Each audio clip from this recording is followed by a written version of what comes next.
My guest today is a British game designer and writer whose work has helped redefine how narrative choice and player agency function in interactive storytelling. He began making parser-based text adventures and releasing them for free on the internet. Then, after studying mathematics at Cambridge, he moved into professional game development at Sony PlayStation, where he worked as a designer in the concept group on several unreleased titles. In 2011, he co-founded the independent studio Inkle, where he's been a driving force behind a body of critically acclaimed narrative games including 80 Days, Heaven's Vault, Overboard, and A Highland Song. Alongside his studio work, he co-created the open-source scripting language Ink, which is now widely used across the games industry to build reactive, branching narratives. And his latest project, TR49, is a haunting narrative deduction game built around a mysterious wartime machine and the urgent act of making meaning from archives before time runs out. Welcome, Jon Ingold. Hi, Simon. Nice to be here. Hey, nice to see you, Jon. So, before we were talking, you were just saying that you're between the reviews for the new game coming out and you hitting publish on it. Absolutely, yeah. So I woke up to the reviews, which launched at 5 o'clock in the morning. So obviously I woke up at 5 o'clock in the morning to read them because I can't not do that. But we don't launch until America wakes up. So I have this 12-hour window in which there's nothing I can do. I literally cannot do anything. I should not do anything. But it's a sort of odd kind of limbo. So, I mean, this is not your first game. Obviously, you've had loads out. Have you not... Is there no part of you that's like, oh, maybe I won't look at reviews? We'll just let the work be?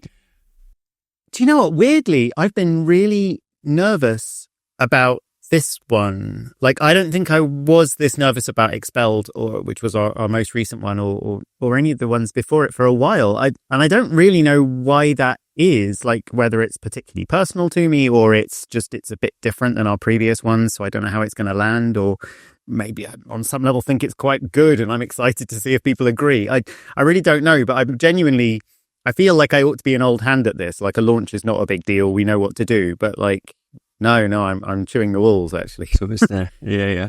Well, let's get into the game. So TR49, it's called. What is it? How would you describe the emotional and thematic core?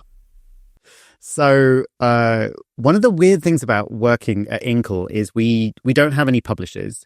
So I very rarely have to pitch games. So I very rarely spend any time working out elevator pitches for them. So I actually don't know how to describe it usually. TL49 is a narrative deduction game mixed with an audio drama. Those are kind of the two core pillars of the design for me.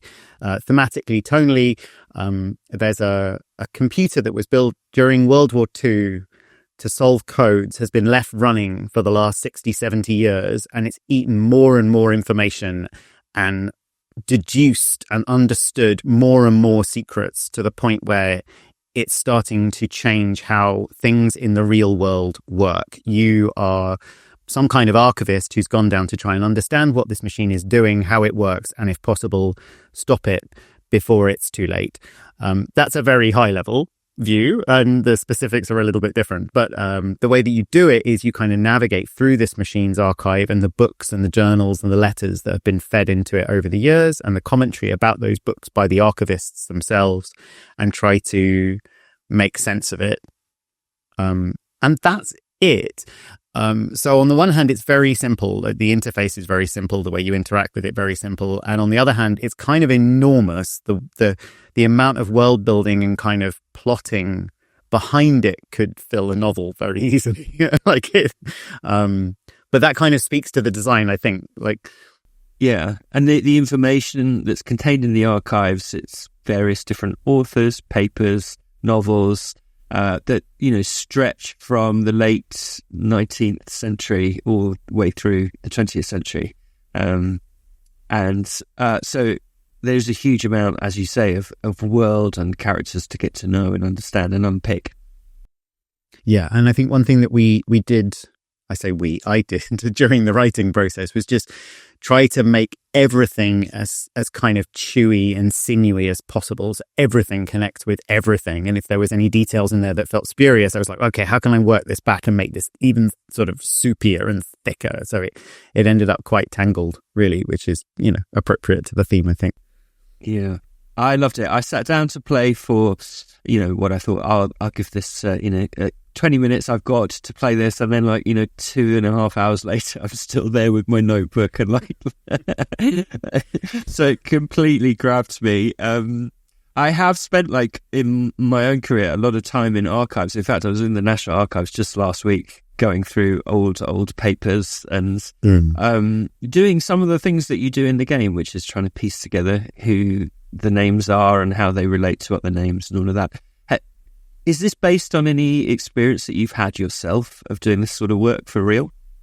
No, I've never been an archivist, though maybe about 10, 15 years ago, my wife briefly worked at the British Museum and she did a bunch of things there, but one of them was sort of tidying up some of their archival records, and I went to see her for lunch one day and sort of saw the back library of records that they have at the British Museum, because obviously they have an enormous collection of artifacts, most of which are not on display, and boxes of little index cards, each of which has a little bit of information about where it was found or what's dated or description, a pithy description of what the object is, and a little inked pen sketch of the object, which is just the most beautiful thing. So you have kind of a fragment of pottery or a shoe or a statue that's been meticulously drawn by an archivist, pre-photography, presumably. So I guess that was knocking around in my head, that idea that in this room there could be literally anything. It's like the shot at the end of Indiana Jones and the Raiders of the Lost Ark, only with cards rather than boxes. Who knows what's in this archive? Certainly nobody in the room knows. And that's quite exciting.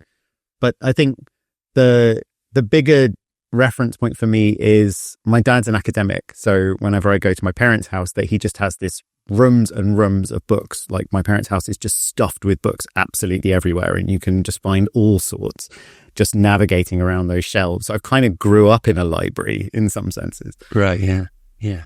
And this is a question specific to this game, but I suppose it touches on a lot of your work in that it's quite mediated to begin with. You're shown, I suppose every player is shown they get the same documents to start with. They get the same in path to the narrative that you're trying to tell, but quite quickly you allow them freedom, and the way in which you access different files in TR49 is by tapping in two letters of the alphabet and then two numbers, and then if you get a hit, it sort of brings up a relevant file, and people can, I suppose, guess at those, or they can deduce how the code works, and then figure out all the different files they can go and visit, which means that people can go off in 100 different directions quite quickly. How do you, as a storyteller, sort of ensure that you have, kind of the narrative holds, that, you're able to maintain a story even while, people have the crowd of players are scattering off in different directions? I think there are two aspects to that in the design, both of this game, and actually it's the same thing we do on almost all of our games. They all kind of have this very strong commitment to being as free as we can possibly make them be.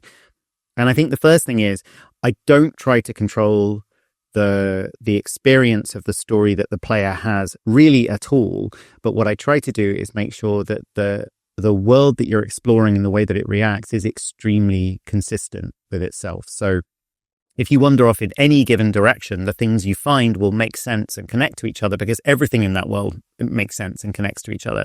We won't we used to talk when we were working on the sorcery games, which is more of a sort of fancy role playing. We used to talk about the quantum ogre, and you go into a cavern and you can go left or right, and if you go left, there's an ogre, and if you go right, well, there's an ogre, and this ogre just teleports to wherever he needs to be. And we try to avoid that in our storytelling, that kind of sense of just forcing things on the player, though sometimes you need to do that for effect. But I think the other thing is, that's not enough for me as a design. That idea of kind of a suitcase narrative where you tip a load of documents on the floor and then piece them together has been around for a long time as an idea. It's a lot of fun. It's very satisfying to solve. But as a storyteller, I find it quite unsatisfying, because the job of a storyteller is to lead an audience and to guide them and to kind of shape the experience. And so over the top of I think that was for me, that was the thing that really excited me about the project when we had the idea for it, was that over the top of this archival work, there's this audio layer. There's these characters talking in real time about what's actually happening in the world. And that story is guided by the deductions that you make, and it's paced by the deductions you make, and it's inflected by the deductions you make. but it's also controlled in a very linear way. And so that's the kind of wrapper that keeps people safe. That's the idea, is to sort of keep the narrative safe while you're kind of buzzing around within it.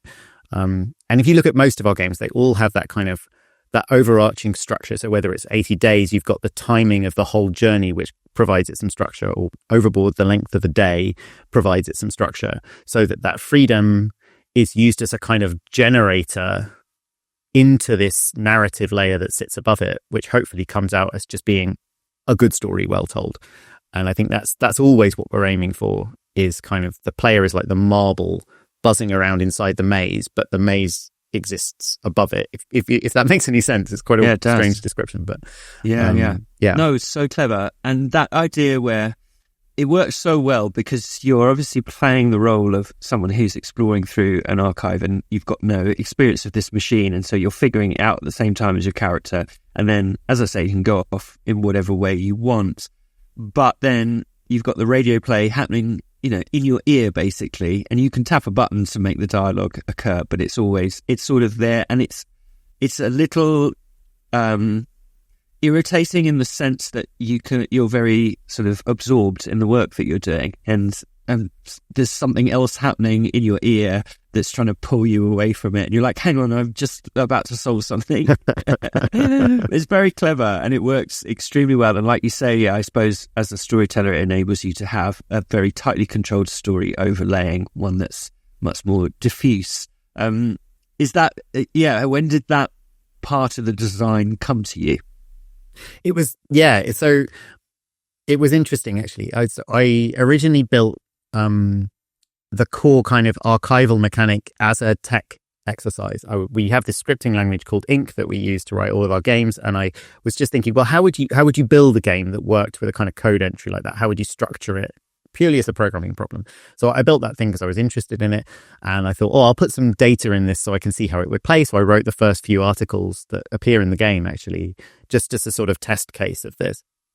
And that was interesting enough that I thought, okay, I'll make a quick prototype so I can show Joe, who's the co-founder of Inkle, who we tend to share our ideas and kind of get feedback.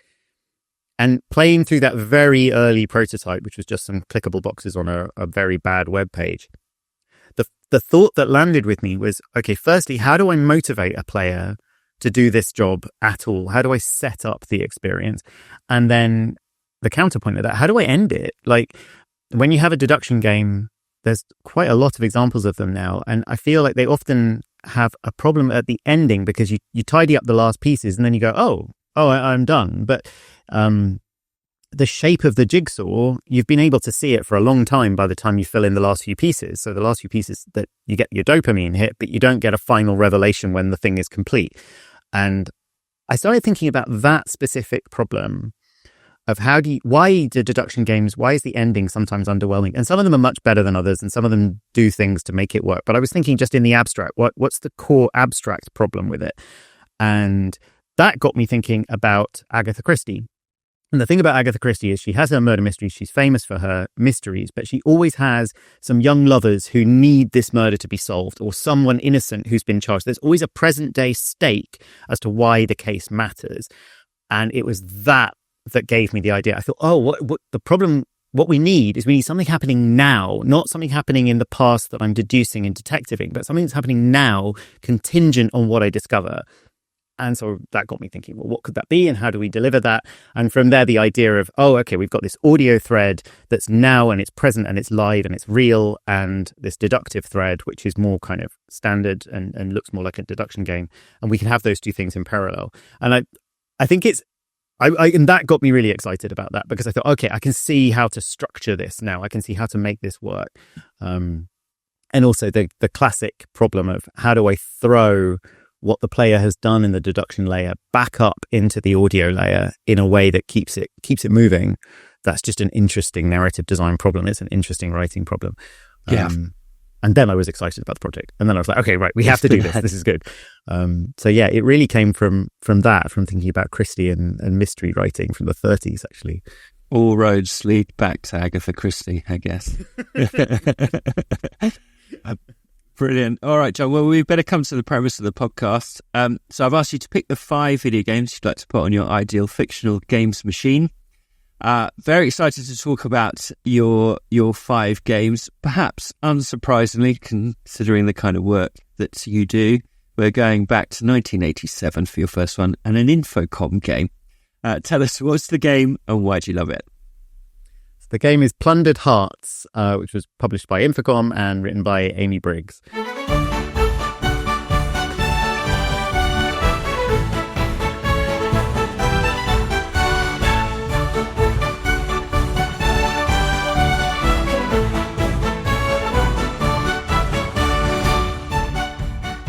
When I was thinking about games for the podcast, I realized I could very easily make 5 Infocom games be my perfect console, and I would be very happy, and it would be very honest. But I thought that might undersell the podcast for your listeners. So I picked one, which was very difficult.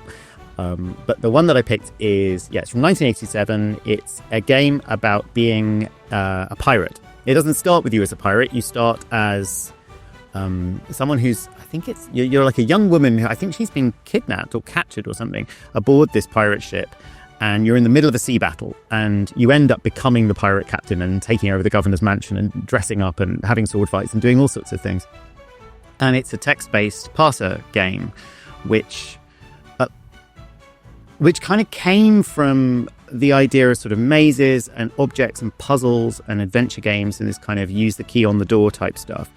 But what Plundered Hearts does, what I loved about it, is that it is completely disinterested in that stuff. What it's interested in is telling a great pirate romp.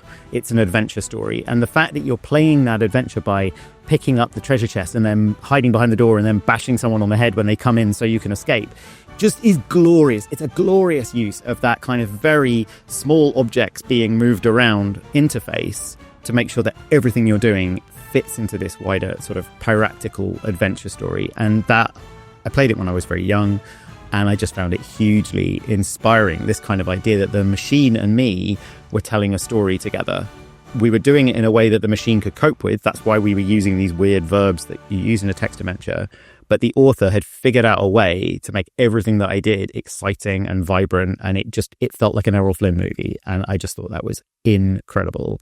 And Infocom's catalogue is full of games that sort of do this and play with this idea. But that one for me really stood out as just being so committed to the drama of it.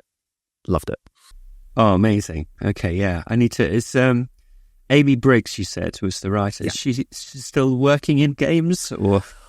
I actually don't know. Obviously, this was I was 6 years old when this game came out, so I played it. I played it on its re-release or whatever. My understanding, I think, is that she didn't ever write another game again, but sort of disappeared from the industry. But I actually don't know. But interesting. Yeah, Infocom didn't employ very many women, as I understand it, and there's probably an interesting story as to how she ended up in that position. But what happened to her after? But I'm afraid I don't know it. But yeah, quality work. Okay, well, you mentioned there that you played this game on its re-release. So yeah, tell me about life when you were 6 years old. Whereabouts in the UK were you, and what role do video games have, if any, at that time? So I grew up in Manchester. My dad was an academic. My mum grew up on a farm in Finland and moved over to this country and never really had a full-time job. So we were broke most of the time when I was a kid. So the idea of having a video game console or anything like that was way off the table. Like, I would go around to my friends' houses and play it on theirs, but my parents were like, look, we can't afford this and it doesn't do anything. I think when I was about 11 or 12, we bought our first computer because they were starting to seem like they might be things that you might want to have in your home. So as we were building up to this, I went to the library and I devoured books about basic programming and sort of programming and how to use a computer. And when we got this machine, I was really excited and I sat down to type in my basic commands. But we had bought an Amstrad PC, which was running MS-DOS, which is not basic. So I typed these commands in and they didn't do anything. And my dad was like, this is junk. Why have we built this thing? Let's get rid of it. It doesn't work. So eventually, you just learn a whole different language. So, yeah, exactly. As a non-programmer, how transferable are? I understand BASIC is sort of the elemental code of machines. So, could you translate any of it? No, BASIC is a way to write computer programs, and MS-DOS is like Microsoft Windows. It's a way to run programs other people have written, which I didn't even realize was a thing. So eventually we worked out to put the floppy disks in and how to turn them on, and we had a word processor. And so that machine, which was this, it's not dissimilar to the machine in TR-49, really. It was this huge hulking thing that groaned and moaned when you turned it on. But we got from somewhere a disc of The Hitchhiker's Guide to the Galaxy, which was the first Infocom game I played. And me and my brothers struggled through it month after month. It's extraordinarily hard. There was no hints. There was no internet to look anything up on. But that was my kind of introduction to computing. And eventually we got a disc which had a basic programming language on it, so I could actually write programs in BASIC. So I got there in the end. But yeah. Amazing. And so your dad, as an academic, was he at Manchester University or just sort of tinkering away? Yeah, he was. He was at Manchester University. He was in the anthropology department. And then when I was about 18, he moved to Aberdeen. Okay. And so you obviously have a talent for mathematics because that's what you go off to study. What was did you have any plans, like as a young teenager? What were you thinking you might do with your life? So I wrote my first text adventure when I was 16, which I did because I always loved writing and I love coding, and I'd already gotten excited about this idea of bridging the two things. But it was never going to be a life plan. It seemed to me that software was made by entirely other people in a very mysterious way. It could never be done by someone sitting in their room in Manchester. So I was quite good at mathematics. I found it relatively straightforward. It can be a bit like a language. If you happen to be fluent in French, French is not difficult, and maths can be a bit like that. So I went off to university to study maths because I thought, well, this is easy. I can do this without having to make too much effort, and I can just be a mathematician, and I can sit in a university doing mathematics for the rest of my life, and everything else will work itself around it. And that worked fine for the first year of my degree. And then my degree got really hard. And it turned out that actually I didn't really know how to learn mathematics. I'd just always been able to do it up to a certain point. And then when I fell off that conveyor belt, I had a bit of a panic. But in my third year at university, I discovered playwriting instead. So I spent most of my time writing plays and putting on plays. Right. And let's just go back a little bit. So you said you wrote your first text adventure when you were 16. What gave you the idea to do that? Had you played one by then? So I played several. I played sort of a lot of the Infocom games by that point. We found some discs in a shop somewhere. But then about the age of, when I was about 15, my dad got the internet at the office in his university, at his office. So I would go in to use the internet on his computer to sort of, and at the time the internet had 3 websites on it. There was like one about Gillian Anderson and there was one about Doctor Who, and that was basically it. But the third website. What else do you need? Yeah, exactly. Like, we've expanded beyond that, but it's mostly not good. Yeah, let's go back. But yeah, I mean, you could, and the way there was no search engine, so you had to either know the URL or guess the URL. So I'm sure as a 15-year-old, I typed in www.gilliananderson.com and it worked. So there you go. It was kind of a narrative deduction puzzle. There. It must be. I don't remember it, but that must be how it happened. Anyway, somehow or other, I found my way to a website which had some hints for some text adventures. I was stuck on some text adventures and I found a website that told me what to do, and that was incredible. And from there, I found some free text adventures that people had been making and putting up onto kind of early sharing sites on the internet. And from there, I found my way to this programming language called Inform, which was designed by a guy called Graham Nelson for building text adventures. And I downloaded that and I started learning that. So I got the manual, I started reading the manual using my basic manual reading skills that I developed when I was 9 and started sketching out puzzles in a notebook and putting it together and writing this game. I remember I wrote it on the computer at home, which couldn't run the programming language. So I wrote the entire game without being able to compile it at all in a programming language I didn't know. So it was tens of thousands of lines of code. And then I took it into the office and I hit compile, and obviously it spat out 350,000 errors and then spent the next hour just finding semicolon after semicolon I'd forgotten. There was no syntax highlighting. There was no error checking. It was entirely just a text file. I still remember. I love the hubris though. Imagine if it had worked first time. So good. No, I think it would have been very bad for me as a person if it had worked first time. Maybe, yeah. Very false expectations. But I didn't have any choice. There was no other way to do it. And do you remember what the game was about? Yeah. Yes, I remember it well. It was called Break-In. It was about breaking into a house of a mad professor. But for some reason, this professor has invented lots of different kinds of mutated chicken, all of whom have different properties, and there's all these different kinds of chicken running around his house that you use to solve various puzzles. It had a very complicated bit where you drop a string out of a window, tie it to a hose pipe, and pull it back in through a window. So there was some modeling of ropes and strings and connected objects, which is really difficult to do, actually. Yeah. Sounds like a hit. Well, it was Gonzo, I think. Did it have a title? Yeah, it was called Break-In. Break-In. You said that, yeah. And I released that onto one of these sharing sites, and a few people played it, and a few people liked the puzzle about the string out the window, and it was enough of a learning experience that I set about making my next game, which was called The Muldoon Legacy, which is you get a legacy from your uncle that says you have to explore every room of this museum before you can inherit, which I'm pretty sure is the same plot as Blueprints, right? But this was like in 1995 or something. So I guess there are only a limited number of ideas in the world. Good that. And it was a huge puzzle game with like hundreds and hundreds of puzzles, and I'd worked out how to compile it at home so I could actually test them. And I remember I finished that and I released it on the day that I went to university. I just released it on the internet. I went off to university. I didn't have any internet access to university for like 6 months. Eventually I logged in and checked the bulletin board, and there was just scores and scores of hint requests for this game that I'd written on this post, and people saying, is Jon ever going to turn up and answer any of these? and that was a hit. That was within that community, that was a hit. And that's kind of really where my first real game release. And then I was bug fixing it for the next 2 years because obviously it didn't work very well at all. Yeah. Amazing. I love that. Yeah, just release it and then walk away. Just any problems, exactly. You can sort them out yourselves. It's just a mic drop moment. Yeah, exactly. Yeah. All right, it seems like a good time to come to your second game, which I think it was released in November 1997, so I guess around the time you're talking about here. Yes, a point-and-click detective game from Westwood Studios. Tell us, what's the game, Jon? So, Blade Runner, the adventure game.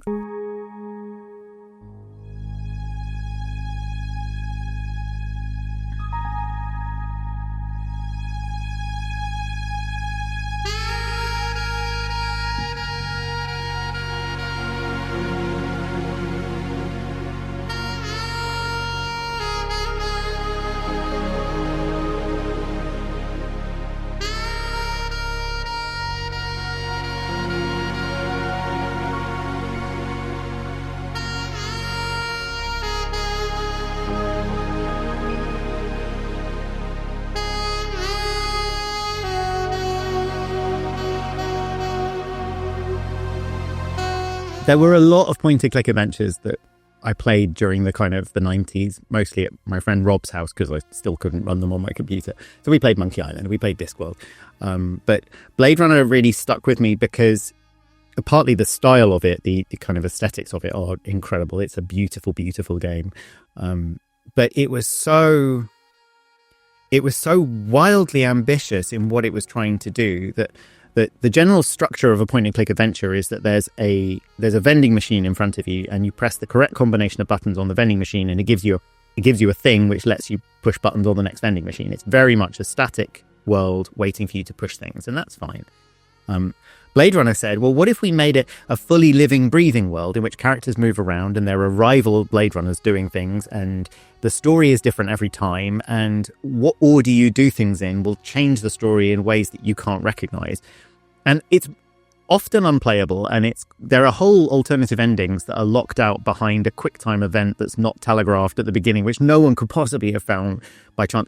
There are so many problems with it, and a lot of the real-time stuff was faked in the end and doesn't really exist. But the sense that it gave you when you were playing it of, I'm in a world, and when I go somewhere, I'm also choosing to not go somewhere else. And that idea was really compelling to me, because that's so different than the normal adventure game model where the game is just waiting for you the whole time. It's saying, hurry up, get on with it.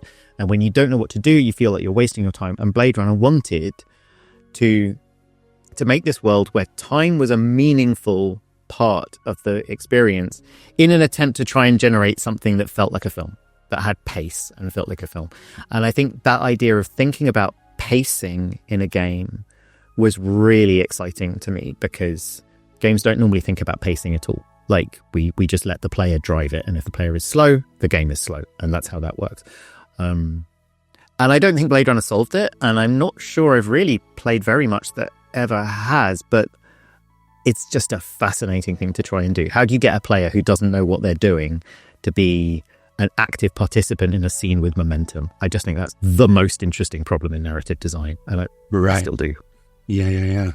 Very cool. Yeah, and games that use time as a resource seems to be very in vogue at the moment. Thinking about Persona, RPGs where you can't do everything, exactly like you're saying. You have to make meaningful choices, and in that what you do closes off other avenues. So it can be quite stressful as a player, though, I think. Yeah, and players really have to unlearn this idea that they're supposed to be in control of everything. I remember we did quite a lot of this stuff when we built Heaven's Vault. There's a lot of branching in Heaven's Vault, which is based on, well, if you go here, you didn't go there. And people would either say, oh, I played the game through, it was completely linear, I did the next thing and it always worked, I don't need to play it again. And then they play it again and go, what's happening? I don't understand. This is completely different than last time. I don't get it. And then, other people would say, well, this is just infuriating because how am I supposed to see everything? And you'd sort of say, well, you have no idea how much content there is in this game or how many ways you can do everything. Like, there's no suggestion that seeing everything is a meaningful metric to this experience. But of course, that's not how people view it. They view it as, well, I bought a book and I want to read every page of the book, which I get, but it's a very limited idea of what a game can be. I often go back to thinking about like improv theatre. Like, I want our games to feel like an improv show. Like, anything could happen in the next moment. But you can't get to the end of an improv show and say, well, what about the versions that I didn't see? Well, that doesn't make any sense. At all. But and players I feel, have just, like you say, been trained, haven't they, to be the centre of the universe. They're worried they're doing it wrong, because games are so much about success and failure. Like, oh, if I do the wrong thing, if I miss something, if I don't get a line of dialogue or I miss a pickup, then I'll have done it wrong. Yes. And you kind of go, you poor guys. Like, it's fine. We got you. You have a nice time and everything's going to be fine. Yeah. I love that in Expelled, your game from last year, which really, I think, solved that problem. By having a Groundhog Day structure, you always feel like, well, I'll have another go to make other choices, next time round, the telling of this story. So it is very elegant. And I hope that, every time you do make choices in Expelled or Overboard or whatever, then it spins off in another interesting direction, and it says, look, whatever you do, it's going to go somewhere cool. That's the simple idea. But, you still get people who play Expelled and they'll burn through it sort of 20 or 30 runs, and then they'll say, I'm frustrated because I know there are corners to this game I can't find. And I kind of think, well, I don't really know what to do at this point. We could have it automatically delete your save so that you can't keep looking. I don't think that's going to help you feel better. Right. But it's just this sense of, it's okay just to enjoy what you have. But very difficult.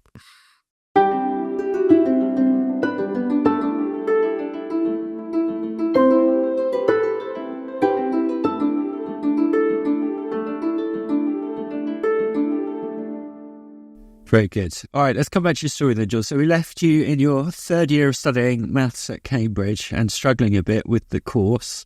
And you said that you found playwriting in that third year. So how did that come about? Well, in my third year, it sounds very gauche, but it is entirely true. I was in Aberdeen where my parents lived. I was over a summer holiday. I hadn't spoken to anyone for 2 weeks, and I woke up at 2 a.m. with these voices in my head bickering. So I grabbed a piece of paper and I wrote them down. And I kind of wrote a play basically in the middle of the night. And it was nonsense and garbage, but it was quite funny. And I sort of tidied it up, and I had a friend at university who was interested in directing plays, and she was this terribly organized, very, very let's get it done kind of person. Absolute delightful person. I love her dearly. And I showed her this script and she said, yeah, it's nonsense, let's make it.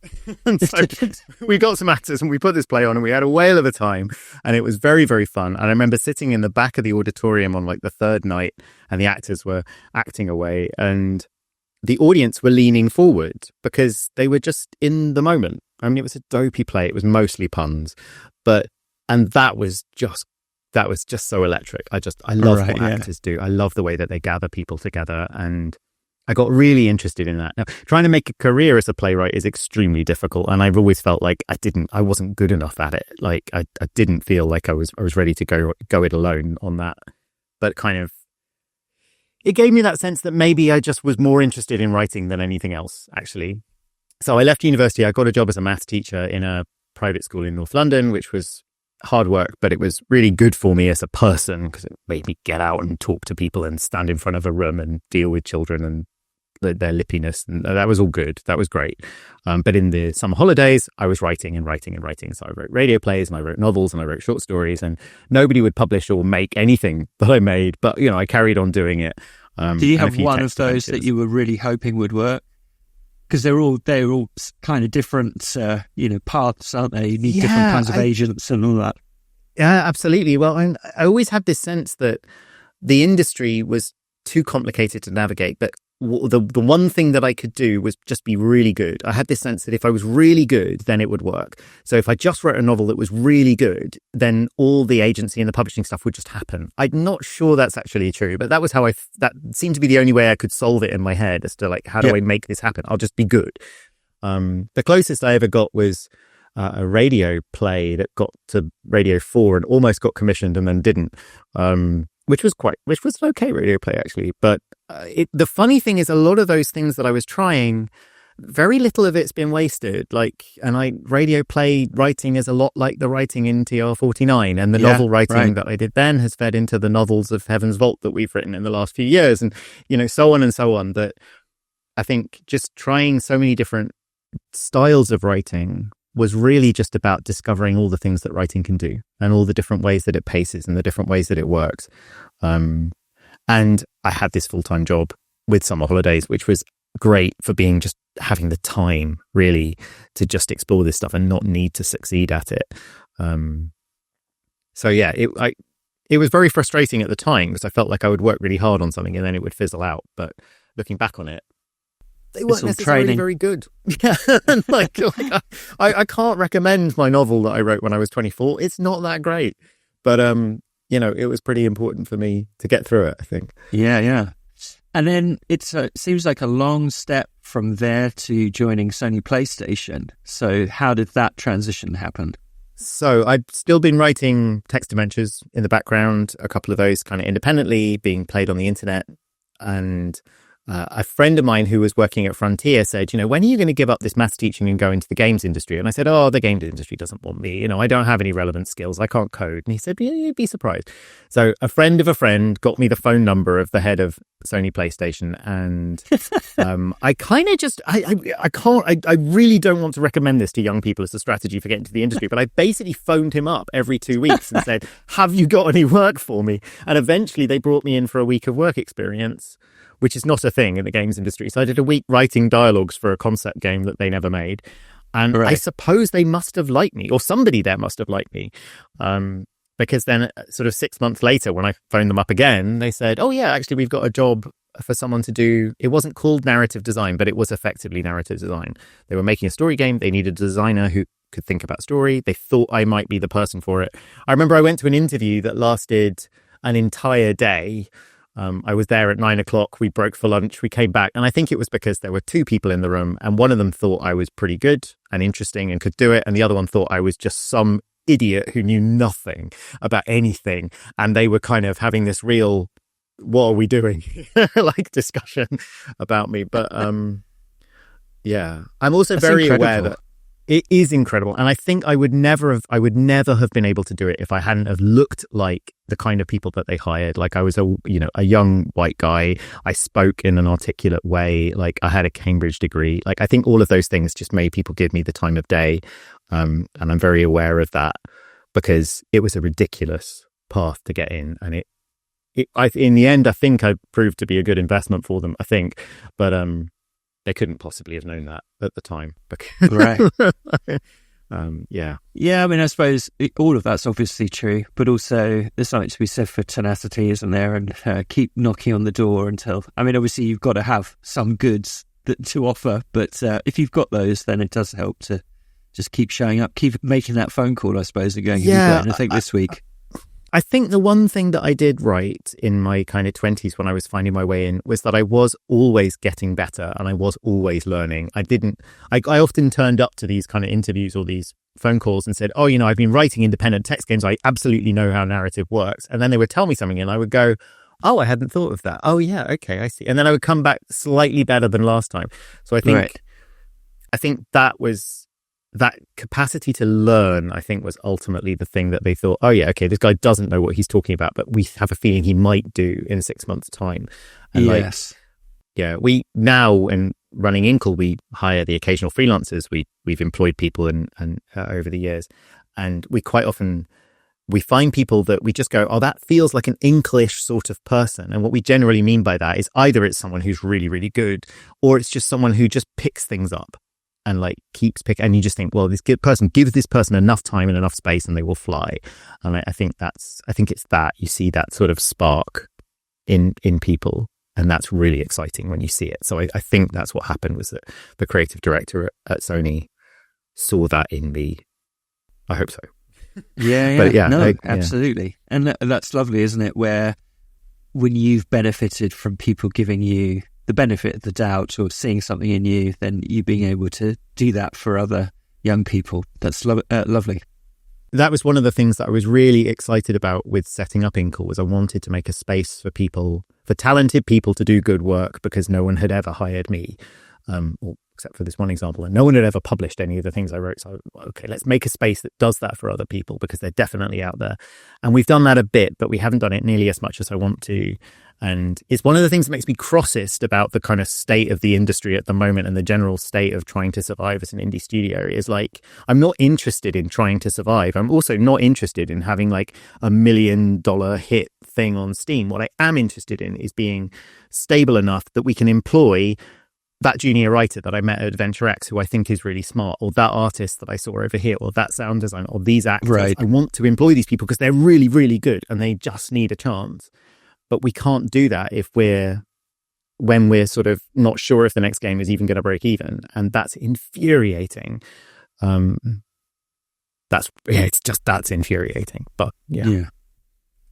All right, let's come to your third game, Jon. So this is also from 1997. In fact, looking at your list, 3 of your games are from quite a small period of this 1 year. So it was obviously a key for you. Tell us, this is a game from Cyan. Tell us about this one. So this is a Riven, the sequel to Myst.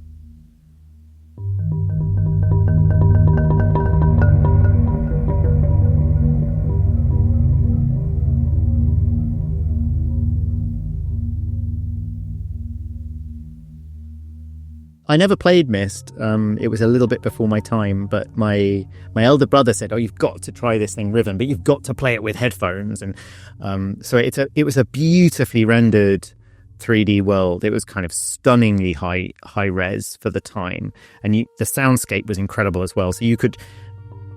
I think it was the first time that I really just felt like I was inside a video game world, not piloting one or solving one, but just there. And there's a bit where it had lots of beautiful vistas as well. So you'd walk through a cavern and there'd be a little bit of a glimpse of the sea, and you come out onto the sea, and then suddenly, boom, there would be this huge vista of the shoreline with some dinosaurs for some reason in the water, and the dinosaurs would move and call to each other. And it was super basic, but it was incredible. It worked so well. And then there was layers and layers of puzzle solving to solve, and some of that was great, and some of that was combination locks, which made no logical sense and kind of but even that was interesting, because you'd play it and go, oh yeah, I really like this bit, but that bit doesn't work for me for this reason, and I like the kind of the drama, and there's some human beings, but there's not really enough of that. And I think with a lot of the games that I've really enjoyed over the years, it's been less about games which I think are exceptional and wonderful and perfect, because those I find quite intimidating actually, but more things where I go, this leads me on to ideas and thoughts and ways to change it. And I think Riven had this real sense of, gosh, this is something that could really go somewhere. Like, this idea of a world you can be in could really go somewhere, but what's stopping it? And it's interesting because I think some of the directions that obviously 3D game worlds are not unusual now, they're everywhere. And some of the directions that we've gone in are sort of, in terms of vistas and graphic design, really, build on what Riven did amazingly, and other games like it. And then sometimes I think we've gone the wrong way. Like, this idea of trying to give people things to do in these 3D worlds have led to games in which you just walk around killing monsters the whole time, and games where you're constantly collecting identical things which shouldn't be in that place in the first place. And this kind of, which I feel slightly betray what Riven was trying to do in terms of making a world that was true unto itself. So I think it's still live for me as an example. I get that all of my games are from like 25 years ago, because that's when I was really thinking about this stuff, and I've been busy since then. But it was kind of formative for me. It's like, oh, wow, okay, right. This is the sort of thing we can do. That kind of entering Narnia moment, I think that was Riven for me. But yeah. Brilliant. So I said in the introduction that you worked on a few projects at PlayStation that don't come out. Was that frustrating for you? And is that what led you to sort of leave and strike out on your own? That's interesting. So there was actually one game that did come out, which I ended up as lead designer on, but I'm not very proud of it, so I don't talk about it very much. So we'll put that one to one side. It's called TV Superstars, and it was one you played with the PlayStation Move, the waggle stick, as we called it. And you were a reality TV contestant. It scanned your face and put it on your avatar, and then you did a bunch of mini games to do with like fashion and cooking, and it was ridiculous. It was a great introduction to all the disciplines of a computer game company, because I had to interface with animation and all these things that I didn't know anything about. But yeah, it wasn't a quality title by any means. But I have to say that little period where there were lots of games like that were trying to give you interesting peripherals and scan your face and put those in the game. There was like a few years where that was in vogue, and it was quite interesting creatively, I think, in some ways. Yeah, it was. And there were really interesting problems to solve when people were trying to work out what could this peripheral do well. There was a concept that we made after TV Superstars, which got cancelled and pretty much took the whole studio down with it at the same time, where someone had... It was Joe, actually. I think it was Joe's original idea, Joe Humphrey, the co-founder of Inkle, that the waggle stick was a human being, was the body of an astronaut, and then you could fly it in 3D around by kind of this full 3D rotation of the stick. And it was gorgeous to play. You could kind of zoom around, and no one knew how to do level design for it, because if you can fly, you can go anywhere. So how do you gate the player? And we died on that altar. But it was a beautiful piece of interface design. So yeah, it was quite a good time. And I think I was quite lucky in some ways as well, because I joined that studio after they'd finished 24 the Game and Heavenly Sword, both of which were fairly intensive, quite crunch heavy projects, as I understand it. And then I was in this period where we were doing concepting and prototypes, and we worked late sometimes, but we never really crunched that seriously, actually, because we never made anything. And then the studio got shuttered. So I kind of had, you hear about the horror stories of people working in these difficult environments. And I just sort of ambled into this studio and kind of messed around there for a bit and then left and kind of escaped almost. Yeah, it was a real sort of, it was like being Mr. Bean or something, just like the world is collapsing around you, but somehow it never strikes you.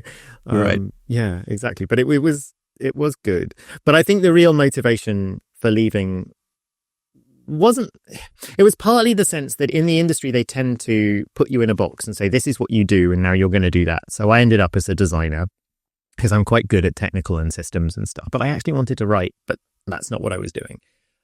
But it was mostly that Joe and I met on the shop floor, got talking about narrative design in games really quickly. He's a huge fan of Apple and Apple stuff. The iPad came out and we thought, oh, this is a thing that you could play. I was telling him about old text adventures and Plundered Hearts, and we were thinking this is a device that you could put a game like that on and make it a bit prettier, and it would be very accessible to the mainstream. It just seemed like a really obvious thing to try and do. And the studio, meanwhile, was falling down about our ears as this kind of concept after concept hit the ground. So that jump to starting a studio just didn't feel very scary or illogical. Right. It felt like quite a safe thing to do, actually. I remember thinking 6 months later when Cambridge Studio finally shuttered, oh, I'm actually more stable as an indie because I know when the studio is going to die. Whereas when you're at Sony, when you're at a larger studio, you don't know when the axe is going to fall. Right. Interesting. So, yeah. And did you get funding, or what's it look like those very early weeks? So you just setting up in your houses, or? Yes. Yeah. We set up in our houses. So Joe was working from his house. I was working from mine. We lived down the road from each other. We had no money. We were just spending savings to start with. Right. We spoke to book publishers. We went to a lot of meetings. We got something like £10,000 to build our first game app thing, which was Frankenstein with profile books. And that in no way covered the cost of it at all, but it was something. It was some money in the pocket. And a purpose, I suppose, as well. Yeah, exactly. And a thing to deliver. And I think we did a good job with that. And then that got us to the attention of Penguin. And so Penguin hired us to do a freelance project, and we charged a little bit more. And we started to have, I remember in the early days, we had this spreadsheet which listed all the money that we'd made and then divided it by how much we cost per month, and then came up with a number which was, this is how many months we can survive for. And it had a conditional formatting. So if it went below 3, it turned red. And it was just constantly going red, like for those first couple of years. But then that's stressful. It kind of was, but it also kind of wasn't as well, because I think we didn't have any expectations. Like I always felt, well, if this fails, I'll just go and be a maths teacher again, because I know how to do that. That's never going away as a career object. I think I didn't believe that we were going to succeed. So it was fun to try. Like it was the best opportunity I'd ever had to make these things and release them. But I've been making indie games and failed novels and failed radio plays my whole life. The idea of writing something, finishing it, and having no one read it was quite normal, actually. Yeah, it was just it was what I did. Like, oh, no one's paid me for it. Yeah, well, that's normal. That's normal. So amazing. And so when does when do you get the opportunity, or when does the idea for 80 Days originate? And I suppose you're doing some of these adaptations. Yeah, so through a friend, we met Steve Jackson, the author of the Sorcery books, and that's really actually where Inkle got started. So we had a meeting with him. We showed him our prototypes. We said what we wanted to do, and he said, "Yeah, looks interesting. Come back when you've sold 10,000 copies of some other app." I remember him saying that, and I was like, "Yeah, fair enough." We sold 10,000 copies of Frankenstein. We came back. I phoned him up again, basically, and said, right, we've sold 10,000 copies. Can I do Sorcery? And he said, yeah. And he was amazing to work with, because he basically said, do what you like. Like, he read our pitch documents. He said, good luck.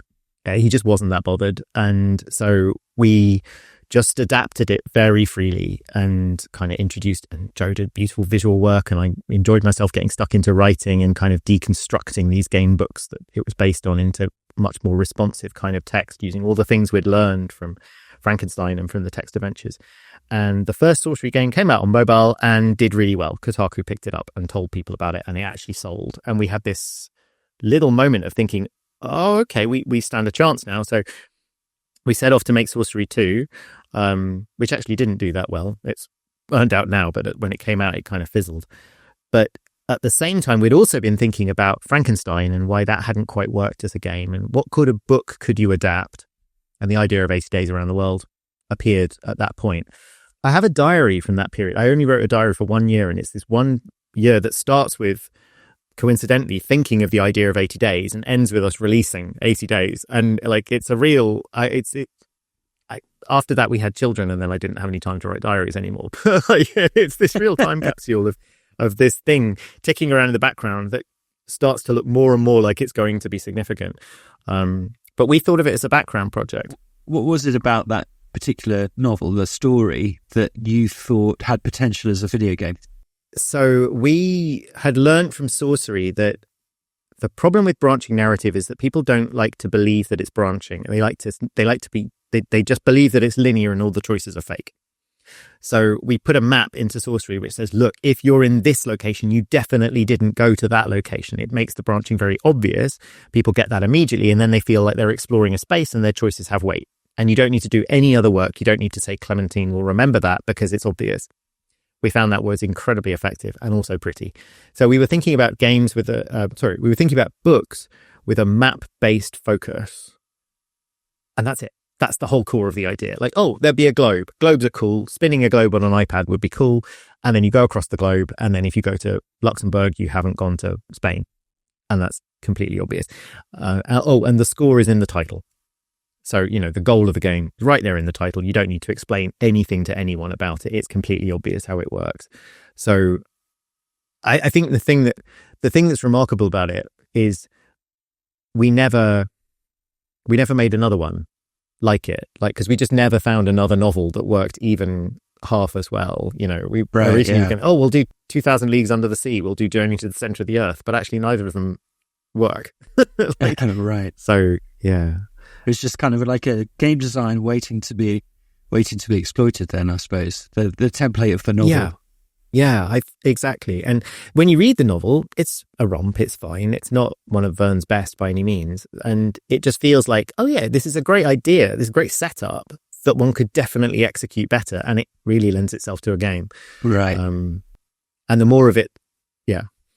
And much of the game was written by Meghna Jayanth, who I've had on the show before. How did you find her?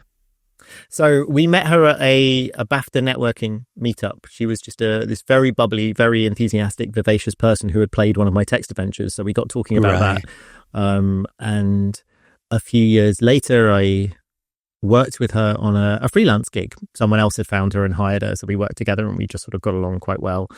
And a bit later again, she entered an interactive story to a competition that was being run by Fail Better Games, which I was judging. I don't know why they chose me. I was pretty much unknown. But so I played this game of hers, which was called Samsara. And it was beautifully written and it had a kind of slightly alternative history, 19th century Indian setting. I think it was India. And I thought it was beautifully written. And about that time, we'd been thinking about 80 Days and we were thinking of it as this side project, this thing we could knock out. So I thought, oh, right, okay, well, let's hire Meghna to write it. She looks pretty good. We'll get her to do it. It's not a big deal. We said to her, we're only going to do a few cities. It's going to be quite a small amount of work.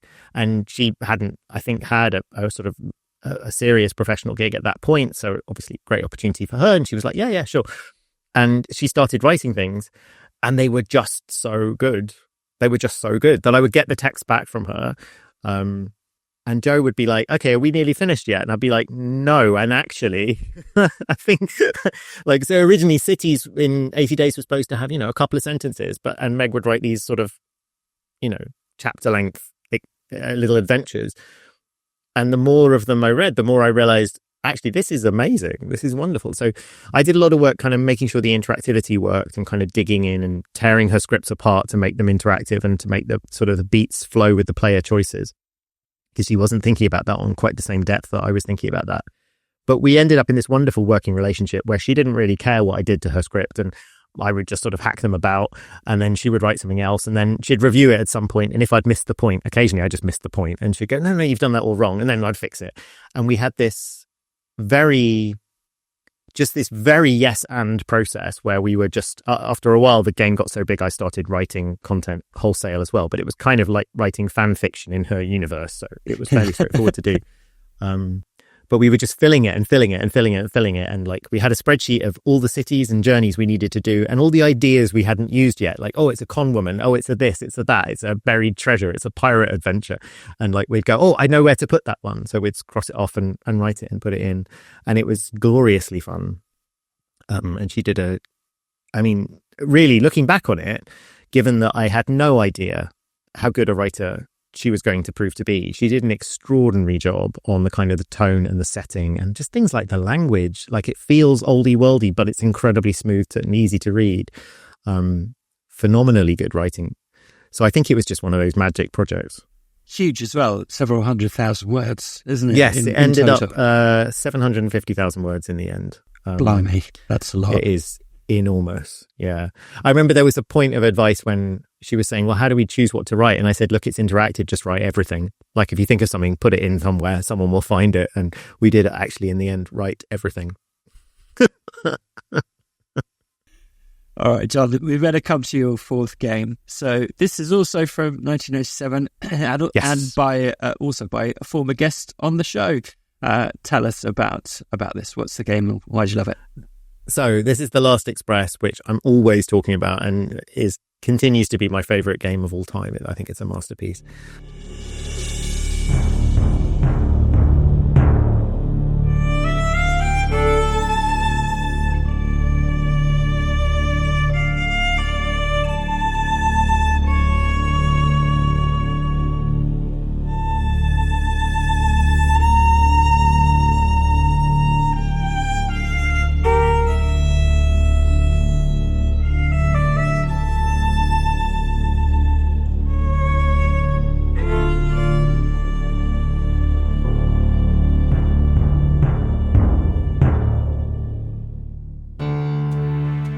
I didn't actually play it until the mid-2000s. I completely passed me by at the time.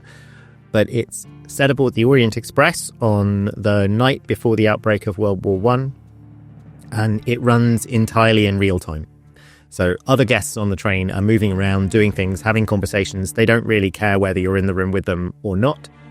You can eavesdrop on them by just sitting near them and listening, or while they're in the smoking car talking about something, you can go and break into their cabins.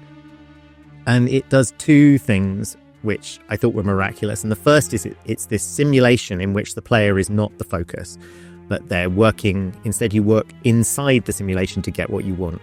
So it's stupid things like, if you want to break into someone's cabin, the guard at the end of the corridor will stop you from doing it. But the corridors are quite narrow, and if somebody happens to walk down the corridor and block the line of sight, then you can just open the door and go in. Just tiny little things like that, which just made the world feel so real, but were also very precious just because they were fleeting. Like, again, it's this idea of using time as a real thing. The kind of apex of the game for me is I tell this anecdote all the time.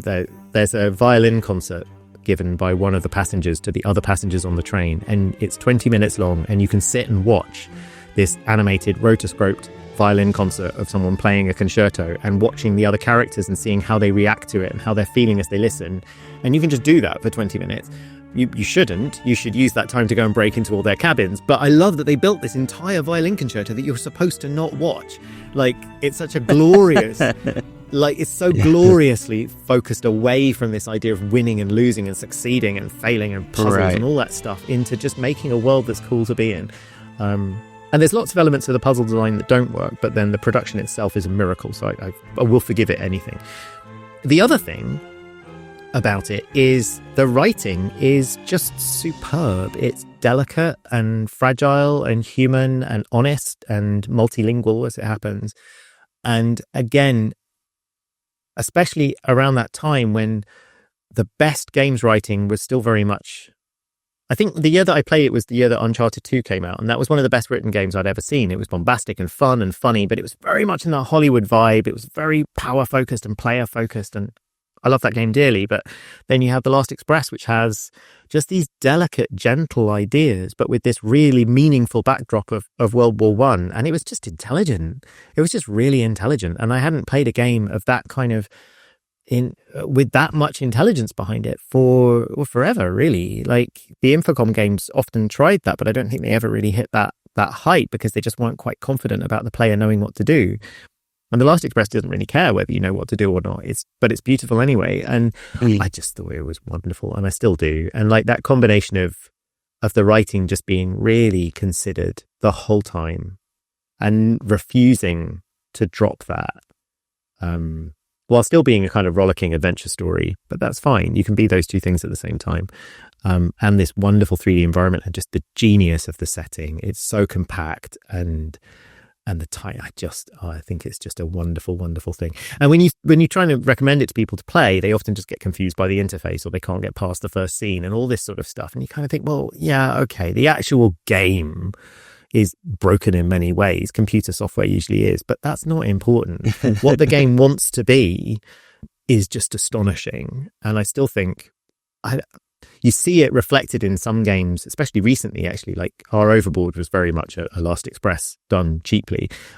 Blake Manor, like, very much has that kind of Last Express sort of feel to it. And like, I think somebody is going to eventually find the right combination of budget and time to make something that fulfills that ambition. But until then, yeah, that's still my go-to for kind of the highest point of what games could actually achieve. You know, the closest things you get to it now in terms of the immersivity are all in kind of RPGs, but then you play an RPG and it's so obsessed with statistics and objects and numbers and probabilities and all this stuff that just has nothing to do with just a world and people and humanity, that I love the elegance of that. Yeah, very well put. Excellent. And all of those examples of games you gave all have a Agatha Christie link, I think, as well, or feel as well, to bring us back to that. I was just born 50, 60 years too late. I don't know. Great. Well, we'll come to you. I'm conscious of the time, John, and I know you've got a game to release today, but... I know, this is good. This is distracting me. I'm enjoying it. Okay, good. I got a couple of questions to ask before we get to your last game. I mean, you giving the example and telling us about that scene of the violins is really interesting, because I think, it's such a clear example of player agency, which is something I really associate with Inkle and your games, and meaningful choices and the path not taken and all of that kind of thing. I'm sure you've thought long and hard about this, but what do you think player agency is really for, beyond just giving people a chance to make different kinds of choices? In what ways can you use player agency to do interesting things as a storyteller? Yeah, so I have quite an unusual perspective on player agency, in that I'm not interested in it at all. What I'm interested in is something which looks like player agency but is actually quite different, which is a little bit, I don't quite know the terminology for it, but it's the ability to allow the player to perform the character that they're supposed to be performing, and to take decisions in the way that character would take. So that the core rule at Inkle for the narrative design is whatever the player is doing, the protagonist is doing, and whatever the protagonist is doing, the player is doing, which sounds really obvious, but is actually not true in almost all games. When Nathan Drake is spewing bullets everywhere and getting sponged by bullets, that's what the player is doing. The protagonist is clearly not being hit by 200 bullets and then just getting up again. That's an abstraction to allow the game to be played. But if we made a game in which people were being shot, if you got shot in the arm, your arm would not work anymore and you would bleed out, because that has to have that link. And every time you break that link, you're asking the player to just sort of pretend that it works. And the more that you do that, the less good, less tough and crunchy your game design is. I guess that's my fundamental thought. So given that, if you take a game like, say, Heaven's Vault, you're an archaeologist, you're wandering around ancient ruins, then the question is always, okay, what does this person actually do? Oh, okay, they find an object. Great. So I need to give the player a button that allows them to find this object. Or they fail to spot it. Okay, I need to make it possible for players to fail to spot this artifact, because if you're walking around an ancient site, a Roman tablet doesn't go, I'm here. It doesn't jump up and down or spin on the spot or glow with light. So that has to be possible. If I'm translating an inscription on this tablet, I have to be able to get it wrong, because that's a core part of being an archaeologist, is never knowing if you've translated it right. Otherwise, you're not being an archaeologist, you're being a magician and going, I cast the translate spell at you, and you go bing and it's the right answer. And it doesn't matter if you try 5 guesses and it ticks it eventually. Like, that's not what the protagonist is doing. The protagonist is hoping that they've understood something and changing their mind later on. So that has to be what the player is doing. If I'm in a conversation with someone in that game, then, okay, what might I do? Well, I might try to, what would be realistic? Well, I might try to sort of wheedle them. I might try to charm them. I probably wouldn't attack them, because I'm an archaeologist and I'm not a fighter. That's not meaningful for me to do, so I shouldn't be allowed to do it. I might try to sell them one of my artifacts. Okay, that's interesting. Would an archaeologist do that? They shouldn't do that, but would they? Yeah, they absolutely would consider it, because it's a thing that gives them power in this environment. They have something precious and they need something. They're going to consider it. And I think there are a couple of things there that we definitely put hard barriers around the player on things which don't make sense for the protagonist to do. Not just things that the game doesn't afford or the system doesn't afford, but the protagonist doesn't afford. Like, you can't be sexy in Heaven's Vault, because our main character is not a sexy person. It's just not on the table. Right. But at the same time, we don't put boundaries on things which are inadvisable for a character to do, because characters ought to make mistakes. Protagonists, human beings, ought to make mistakes. So Can you be rude? Yeah, you absolutely can be rude. And players will press the button and go, oh, I didn't mean it like that. And then it goes wrong. And they're like, oh, but that's part of speech. Like when you're talking to someone and you accidentally upset them, that's a thing that happens in the world. And I want to be able to afford that. So it's not really player agency, because I think agency comes with this idea that I know what the consequences of my action will be. It's like a chessboard. I move and I know what the state of the board will be after I move it. I don't think of it like that. I think of it much more like we give the player like offers. We say we offer them things they can try, but we definitely don't promise them what the outcome of that thing is going to be. And so they can strategize a bit if they understand the people that they're talking to or the situation they're in, but their strategy is incomplete. But the result should feel logical. It shouldn't feel unfair. It should feel reasonable. And that's how they come to understand the character. And then we come with this promise that it doesn't matter whatever you do, you'll never fail. We'll always let you carry on. We'll always let you get to the end. We're not interested in punishing people. It's not a quiz. You don't have to play it correctly. And that to me creates a space where there's a tension between what the game needs and what the protagonist can do and what the player wants to do and what will work and what don't. And that state of tension, that state of like two magnets pressing together but not quite being able to touch because they're pole to pole. That's what is interesting in a game. Like, right. When I play a game and the character just responds and does exactly what I tell them to, I find it deeply, deeply dull, because I don't need to be here. Like it knows what it's doing. Like it's that sense of ambiguity and trying to put it together in my head. That's when the story comes alive. And again, it comes back to improv for me, for improv theater. Like it's very much a person will come up with something and you're supposed to stay in character unless you're doing gonzo improv, but you're supposed to stay in character, and then the world responds and something gets built. And that's the deal. Whatever you do, something good will happen. But we don't know what it's going to be. And I just think that's the most exciting place to be. And I describe this to people sometimes and they say, oh, you're talking about tabletop role playing. And I go, well, that's interesting because I've done that a couple of times. It's never felt like that. It's always felt like, now roll this dice, now look up this table and this chart, which is exactly not what I mean. But I think there's probably a brand of tabletop which is exactly that. That sense of the co-collaboration of this fragile thing. I just happen to without the inventory management. It sounds like you're pushing against. Yeah, exactly. I think I often say that for our games, we put in the minimum amount of game mechanics required to make you feel that you have some agency in the story, some way of interacting with the story. But if there's any mechanic we can remove, we try to remove it, because it's fussy, it's clumsy, it gets you thinking like a computer. And I don't want people to think like a computer. I don't want people mapping endings and charting numbers and min-maxing. And like, I want people to just feel things, please, and play intuitively. Yeah. Very well put, Jon. That's fascinating. There's a whole thesis in there, I reckon. It's taking me quite a long time to work through it as well. Okay, we better come to your fifth and your final game. Released in 2005, the first Japanese game on this list. Tell us, what is it? Sure. So, having done 4 strong narrative games, my fifth game is Shadow of the Colossus.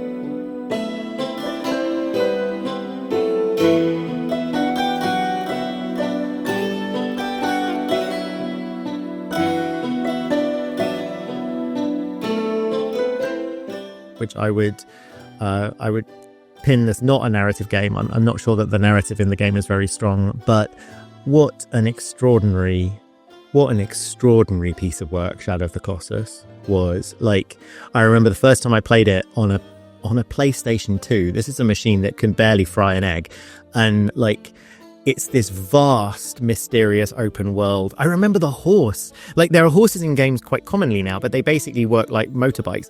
But the horse in Shadow of the Colossus is finicky. It goes its own way. It picks its path across narrow surfaces. It whinnies and it's alive. And in the meantime, I'm not interested in bosses and boss rush games at all. The bosses in games they make me just turn off. Why would I want to learn this robotic pattern? I can't even learn to use my washing machine properly.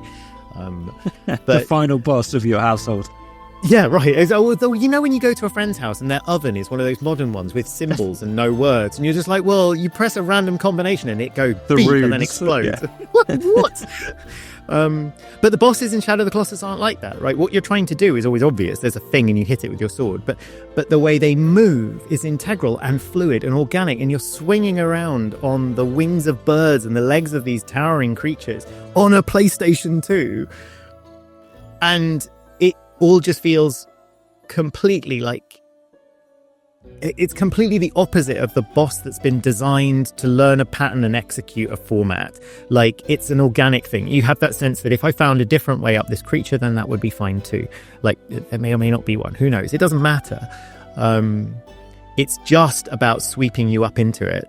And you know, they've managed that 12 times, and each one is different and each one is wonderful. Some are better than others, but they're all staggering. And then there's the controller design, which is the most ludicrous thing, that because you can hold down trigger buttons, there's a bit in the game when you're standing on the back of a horse which is charging, aiming a bow at a monster which is behind you. You're going round in circles at the same time, and you do it with one aiming stick and one fire button, and all the other things are automated, and they're the weirdest controls. And you're like, why do I need to hold a button to stand on my horse? Why do I need to hold a button to keep the camera locked on this?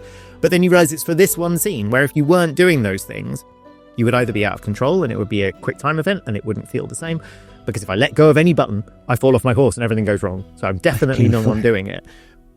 But also, it just, every time it takes a thing away from you, it's to give you another thing. So it keeps my focus on just the thing that I'm doing and builds a tower of what I'm doing, so that I'm doing something really, really exciting things with enough simplicity that I can actually be the person in the moment doing it. It's extraordinary. It's so good. And I remember, years later, it must have been like 5 years later, I played Uncharted 2, which is also a good game, and I almost put on my list, and it has a lot of classic bits, like the bit where the roof falls and you're sliding down the floor and you have to jump at the last minute, and it's all very physicsy in real time. And that was great, and it felt great, and I would fail it and redo it and fail it and redo it and then get it right. But this was years after Shadow of the Colossus, which was an entire game built out of moving platforms. And it just, you know, I still just think it's just glorious, absolutely glorious. And the other thing that I love about it is I got halfway through it. I played on my PlayStation 2, I got halfway through, and it was just really hard. It was really hard. I couldn't do it. And I put it down. And then I was talking with someone at Inkle, one of the guys we hired to work on one of our games, a guy called Ben. And he said, oh, Delbert, you need to collect the fruits. And I said, what? And he said, there are these fruits on trees and you can collect them and eat them and it makes your stamina bar go up. And I said, what? And he said, oh, yeah. And then there's the geckos. And I was like, you're making this up. And you go back to the game and there's all this stuff you can do to make yourself stronger, which I had no idea about. So then I played this game again, actually collecting the things, and it's a completely different game. And then there are people, you know, there are all those legends you hear about Shadow of the Colossus, that if you jump on the horse, you can cling onto a seagull and fly to a mysterious island. And I believe all of them. Because if any game was going to do it, there's a glider in Shadow of the Colossus. Like, there's a glider like the one that Link has in Breath of the Wild, was in Shadow of the Colossus like 20 years earlier, so you can glide off mountains. But it's not anywhere in the game. You have to like play the New Game Plus 3 times to unlock a glider. Like, I didn't know that. Wow, it's that's insane. Bananas. Like, I mean, there's presumably a point in the game where you can start talking to the creatures and understand, like having a chat with them. Like, this game is genuinely alive. Like, there's no other explanation for it. And yeah, it's just So I bought the remake on PlayStation 3, and then I guess I bought the remake again on PlayStation 4 because they kept remaking it. I played every version. I've known this game like 3 or 4 times. I've actually finished it now as well. And yeah, the final climactic sequence is not actually that great, but I don't care because like it has near legendary status in my mind. And just, you know, things like the way that you explore the open world by holding your sword and there's a beam of light that shines out across the world and it doesn't tell you how to get there, it just tells you where you're going. Totally organic, totally in the world, absolutely no need for a MIDI map, just astonishing. And like, I still feel like a lot of what we've done since then has been kind of retrograde. There's much more UI, much more hand-holding, much more telling people what to do, or no UI whatsoever. And then I don't know where I'm going and I don't know what I'm doing. And Shadow just sits in this place just saying, do it this way. Just glorious. I absolutely adore it. Incredible game. Great tribute there, Jon. Love that.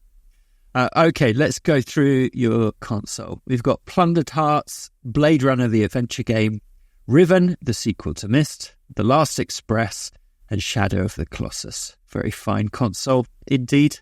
I love that. Riven brackets the sequel to Myst. That's how you know the precursor has been hugely successful. They're like, you've got to get Myst in the title. yeah, exactly. But, God bless them. They didn't call it Myst 2. No, they didn't. And it is a better name. I think that fight is very evident in that title, though, that they obviously had with their publisher. So. All right, so we need a name for your console to market to the world. Have you got an idea for what we can call it? Oh my God. What kind of names work? I mean, are we talking like Brian? Are we talking the Destructatron? What's the field here? That kind of thing works. We could do the Ingold cube. People like to put numbers behind the 5,000 often pops up. It really depends what way you want to take it. Or very long narrative ones. I think someone did, Windows to Worlds of Adventure or something like that. So it depends what route you want to go. Let's call it the Dream Machine because it's like my inspirational console. Yeah, call it very good. Machine. The Dream Machine 2000. Because that's I think that's better. Excellent, Jon. This has been amazing. I think we could have spoken for another hour easily, but I better let you go and release your video game. I hope it goes super well, the launch, and cheers. I hope so too. Yeah, I love the game so much. So congratulations on it. Thank you.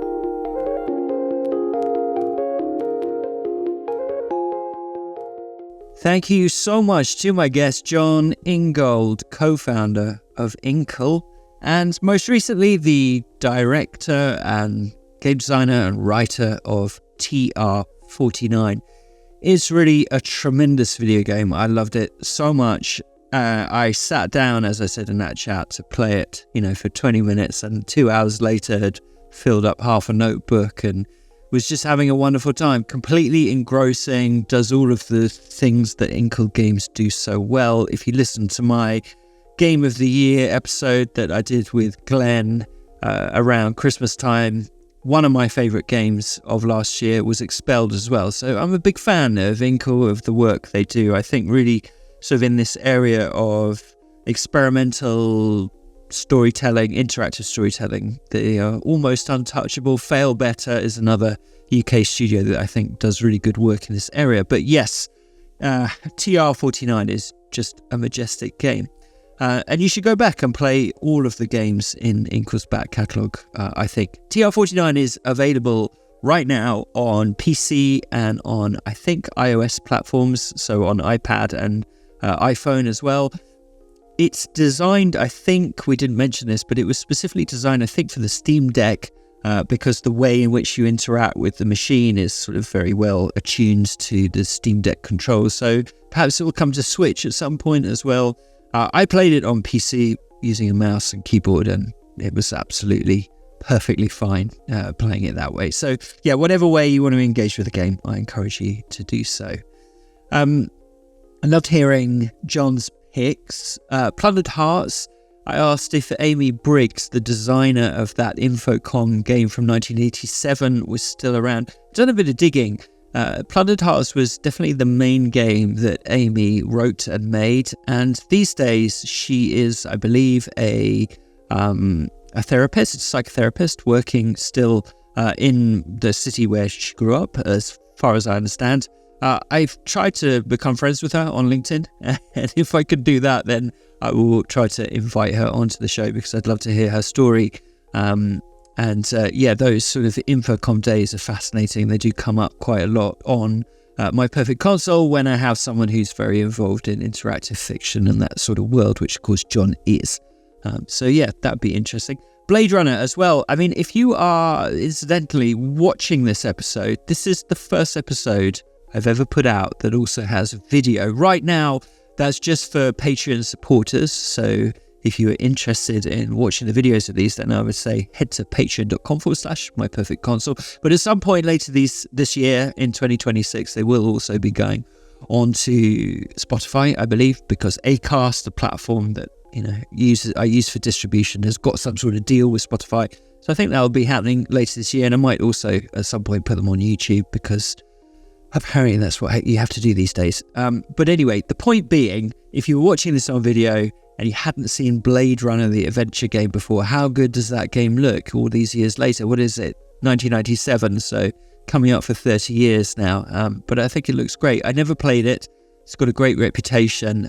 If you played it, love to hear from you. Let us know your thoughts on that game. And yes, a couple of games that are relevant to this one. So The Last Express, which John picked as his fourth game, that was designed by Jordan Mechner. You can go back and listen to my interview with Jordan from 2024 toward the end of the year. If you missed that episode for whatever reason, Jordan was the director of that great game, as well as, of course, Prince of Persia. And he talks about The Last Express and tells us some of the stories behind the making of that game. Sorry, my phone's buzzing. Just going to turn that off. Very unprofessional. And then as well, 80 Days, one of Inkle's first games. I had the writer or the co-writer of that, Meghna Jayanth, on the show, I think in the first year, 2023. Go back, listen to that episode. It's really a ton of fun. Meghna is a wonderful person, fantastic writer with a great story. And that's one of my favourite personal episodes. So go back and listen to Meg talking about the experience of writing 80 Days, which sits very nicely with everything that John was telling us about working on that game from his perspective. Okay, right, well, welcome. We're back. It's 2026. We've got the whole year stretching out ahead of us. Thank you to all of you who have suggested guests for this year. I know that we put out like a whatever it's called, Blue Sky post, inviting people to make their suggestions for guests, and loads of you did that. Thank you. Some of the people you suggested are going to be coming on the show this year, I'm pleased to say. But we also have lots of other people coming on. And always eager to hear from you if you have suggestions for guests that you'd like to hear on My Perfect Console, or whatever it might be. So you do drop me a line at myperfectconsole@gmail.com. Like I say, the best way to get involved with the show is to head to Patreon, patreon.com/myperfectconsole. If you're watching this, thank you so much for your support. But if you're not, then you can get your episodes early and ad-free. You can get them a video. You get one bonus episode a month with myself and comedian Glenn Moore, who is also the co-presenter of Button Boys, the very popular video game comedy podcast. So we have a good time. This month we are playing through Ico, the Fumito Ueda's classic PlayStation 2 game, which, as we know from my conversation with Shuhei Yoshida, started out life as a PlayStation game and then moved to PlayStation 2 under his direction. Anyway, we're playing through that game. It was picked by Alex Seropian, the co-founder of Bungie, which made Halo. He picked it right at the end of 2025. So we're playing through that game this month. If you'd like to join us, it would be wonderful to have you. You can stream it if you have a PlayStation 5, whatever it's called, PlayStation Plus subscription. One of them allows you to stream Ico, or dig out your PlayStation 3 from the attic and you can play the remastered version or whatever they called it. And drop your thoughts if you've been playing Ico, what you think of the game. Send me an email, myperfectconsole@gmail.com, or drop the comments in the Patreon thread. And I will be reading out some of your thoughts as well when we get to that bit with the special episode later in February. If you want to hear about what guests we have coming up, you can also do that on Patreon every month. I give Patreon supporters a heads up on who you can look forward to. And next week, actually before I say that, just to say you can follow us on social media, on Instagram, on Blue Sky, on X. I think we might be doing some TikToks this year, now that we're doing some bit more video, try and, get the podcast out to the kids.